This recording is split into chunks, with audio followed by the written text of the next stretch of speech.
Morning everyone, my name is Angela Fitzgerald and I'm Deputy CEO in St James's Hospital, and I'm delighted to be here to open the event today.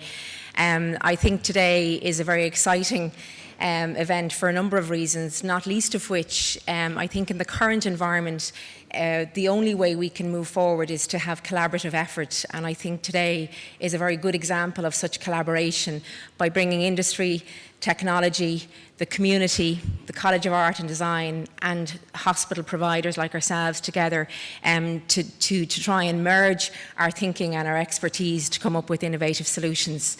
In my job on a day-to-day basis, we see the challenges faced by older people in our hospital every day.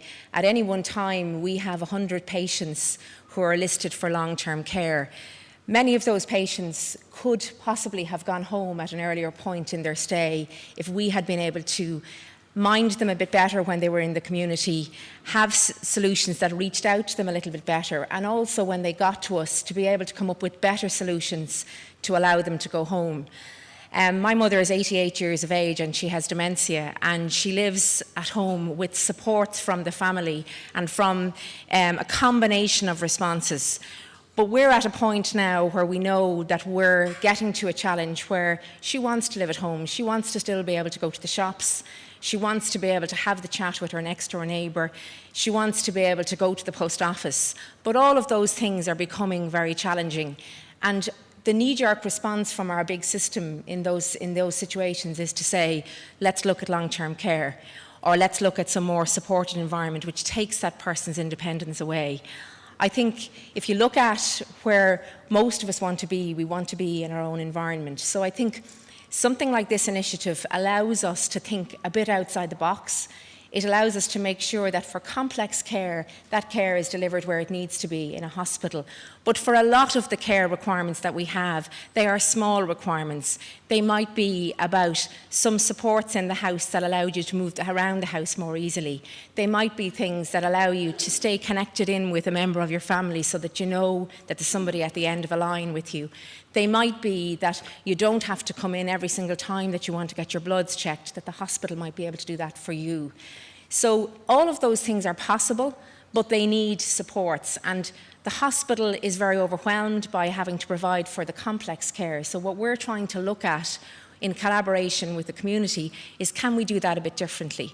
But we've also got to make sure that we do the things that matter to people on the ground. So I think today is a really exciting opportunity because it allows us, as one of the partners in this project, to hear from you.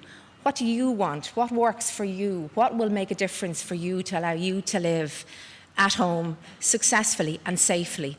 And then we can look to our business partners and some of our more creative designers and say, how do we get those solutions? And we're a big hospital. We treat 1,000, we have 1,000 beds. We treat, 20,000 inpatients a year. We see 200,000 people in our outpatient clinics.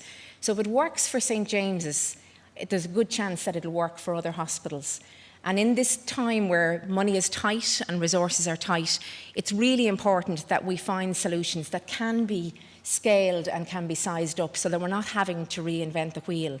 So this absolutely makes sense from our perspective, but it also has to make sense for you. And I think sometimes policymakers and people in the centre forget to listen to the views of people on the ground. So I'm really excited. I mean, I was drafted in at short notice to come here. I have to admit I didn't know about today's event, and if I'd known, I would have liked to have been able to stay for the day, but I will stay and listen to hear some of it because I think this is such an exciting possibility for all of us here. I think it's really important as well that for industry that they have a chance to tap in at a significant level so that their time and energy is devoted to the solutions that can actually work for them. I mean, this is a very difficult time for all of us now in the shrinking resources that we have. So I think this is a win-win, and Stephen and I were talking about this beforehand. I can see no disadvantage to this other than finding better sustainable solutions on the ground for yourselves. I hope that there's an opportunity for lots of dialogue and exchange today, and I hope that coming out of that there are some exciting possibilities. I just want to particularly note that today marks a formal joint venture between ourselves and the Digital Hub, where we're creating a platform, I suppose, that allow industry and technology to come forward, supported by us, to tease through some of those solutions.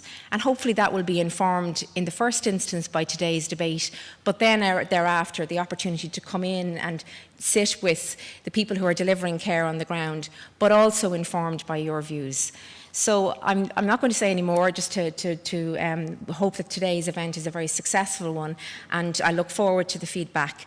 And again, just to reiterate our support and thanks to the National College of Art and Design, for the South Inner City Development, for our sponsors, Phillips and Dublin City of Science, for what is a very exciting and innovative project. So good luck with today's proceedings. Thank you.